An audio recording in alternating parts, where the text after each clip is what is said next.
155번 문제입니다. 다음은 어떤 가족의 유전형질 가에 대한 자료이다. 가를 결정하는 세 개의 유전자는 A, B, D를 가진다. 얘네는 대문자 수가 중요하고요. 유전자형이 요고인 부모 사이에서 아이가 태어날 때 표현형은 최대 5가지가 나타난다 라고 얘기가 나와 있습니다. 우린 지금 요거 가지고 부모님이 어떻게 생겼는지를 알아내야 돼요.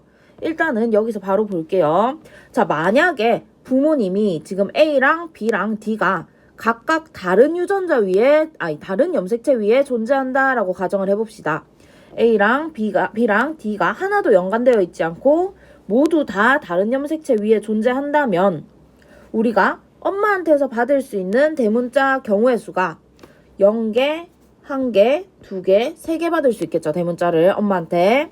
마찬가지로 아빠한테서도 0개, 1개, 2개, 3개를 받을 수 있을 거예요. 그죠? 왜냐하면 모두 다 독립되어 있기 때문에. 근데 이렇게 되면 이제 자녀가 0개를 물려받은 자녀부터 6개를 물려받은 자녀까지 총 0, 1, 2, 3, 4, 5, 6 총 7가지가 나오게 됩니다. 근데 지금 얘는 최대 5가지라고 했기 때문에 얘는 독립이 아니란 소리예요. 얘는 지금 연관이다 라는 것을 알 수 있습니다. 일단 요거는 지울게요. 그런데 만약에 지금 연관이라는 소리는 2개가 하나의 염색체 위에 있거나 3개가 하나의 염색체 위에 있거나죠.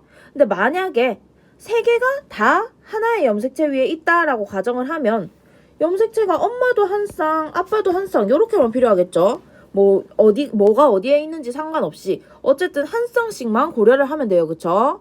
이렇게 되면 자녀의 경우의 수가 하나, 둘, 셋, 넷 요렇게 4가지밖에 나올 수가 없어요. 그쵸?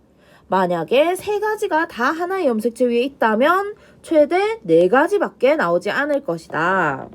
그러면 결론은 2개는 연관되어 있고 1개는 따로 있다는 소리겠죠. 근데 지금 여기는 보니까 A랑 B랑 D랑 이렇게 구분해야 될 필요는 없을 것 같아서 우리 마음대로 그냥 A랑 B가 연관이다 라고 둘 거예요.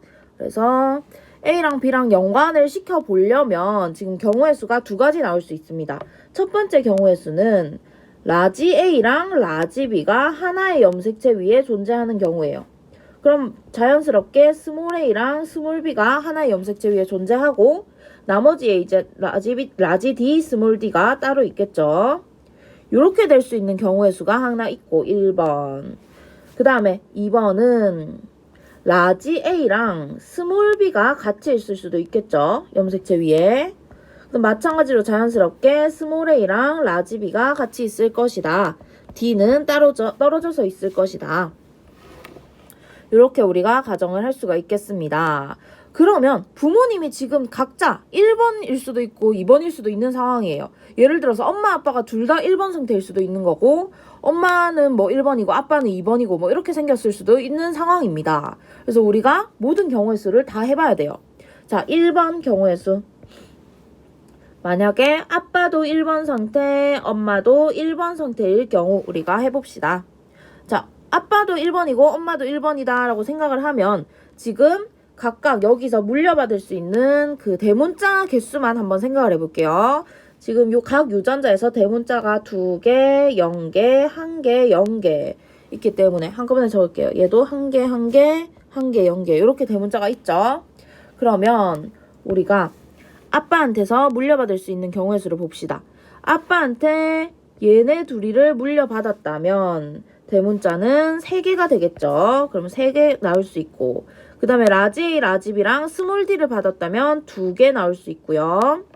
스몰 A, 스몰 B랑 라지 D를 받았다면 1개 나올 수 있고요. 스몰 A, 스몰 B랑 스몰 D를 받았다면 0개가 나올 수 있겠죠. 마찬가지로 엄마한테서도 3, 2, 1, 0을 받을 수 있을 거예요. 그죠? 근데 이렇게 되면 또 자녀가 6개부터 0개까지 6, 5, 4, 3, 1, 0 다 받을 수 있죠. 그럼 얘도 마찬가지로 7가지가 나오게 됩니다. 그럼 얘는 7가지가 나와야 되니까 결국은 땡 틀렸다라는 소리가 되겠죠. 그 다음에 방금 3, 2, 1, 0이었으니까 어디 적어줄게요. 그 다음에 두 번째 경우의 수는 부모님이 둘 다 2번 상태일 경우, 부모님이 둘 다 이렇게 생긴 염색체들을 가졌을 경우를 생각을 해보면, 일단 첫 번째, 아빠한테서 라지 A 스몰 B랑 라지 D를 받으면 대문자가 두 개죠. 그 다음에 라지 A랑 라지 A 스몰 B 스몰 D를 받으면 한 개예요. 그쵸? 그 다음에 스몰 A 스몰 B 라지 D를 받으면 두 개고, 스몰 A 라지 B 스몰 D를 받으면 또 한 개네요. 그럼 얘는 똑같으니까 안 쓸게요. 그 다음에 그럼 엄마한테도 마찬가지로 두 개를 받거나 한 개를 받거나 하겠죠. 그럼 지금 경우의 수가 4, 3, 3, 2 이렇게 나오죠. 그러면 2, 3, 4니까 세 가지가 나올 수 있습니다. 얘는 세 가지. 지금 2, 1 곱하기 2, 1이었어요. 그래서 얘도 마찬가지로 세 가지밖에 안 나오니까 땡, 틀렸다. 그럼 남은 경우의 수, 얘가 정답이겠죠. 1번 곱하기 2번. 누가 뭔진 모르지만 한 명은 1번 상태고 한 명은 2번 상태가 되는 거예요. 그럼 마찬가지로 1번 상태인 사람한테는 3, 2, 1, 0을 받을 수 있고 2번 상태인 사람한테는 2, 1을 받을 수 있겠죠. 그러면 나올 수 있는 것들이 5, 4, 3, 2, 4, 3, 2, 1이에요. 그죠? 그러면 1, 2, 3, 4, 5 총 5가지를 경우의 수가 나오네요. 그래서 얘는 5가지이기 때문에 얘가 정답이 됩니다. 그러니까 지금 부모님이 한 명은 1번처럼 생겼고 한 명은 2번처럼 생긴 상황이에요. 그런데 이제 들어가는 거예요. 자, 감수분열 시 염색체 비분리가 한 번 일어나서 염색체 수가 비정상적인 난자가 형성되었대요. 난자가 형성되었다. 얘랑 정상정자가 수정되어 아이가 태어났고 이 아이는 1, 2 중 한 명이다. 얘 빼고는 모두 정상이다. 해서 밑에 대문자 개수가 나와 있는데 딱 봐도 이상한 애는 누구예요? 자녀 2번이겠죠. 왜냐하면 7이라는 숫자는 원래 정상적이라면 나올 수가 없죠.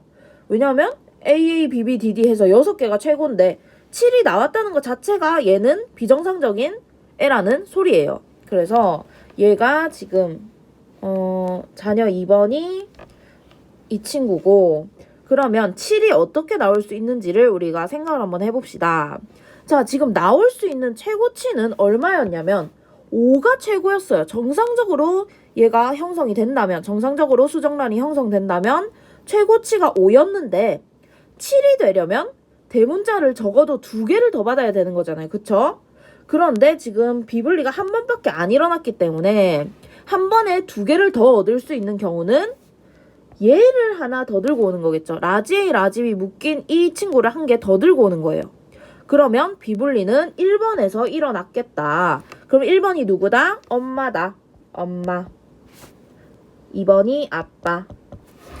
그래서 엄마의 그러면 라지 A, 라지 B를 2개 들고 왔으니까 엄마의 감수 2분열 비분리겠죠. 감, 2비 이렇게 되겠죠.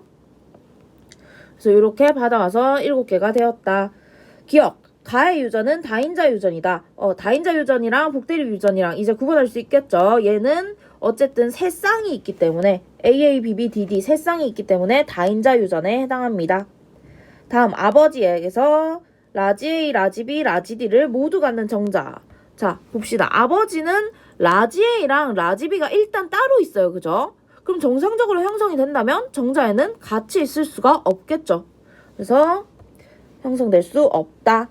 그 다음에 동그라미 A의 형성 과정에서 염색체 비분리는 감수 2분열, 우리가 엄감 2비라고 알아냈죠. 그래서 답은 기억 디귿 3번이 됩니다.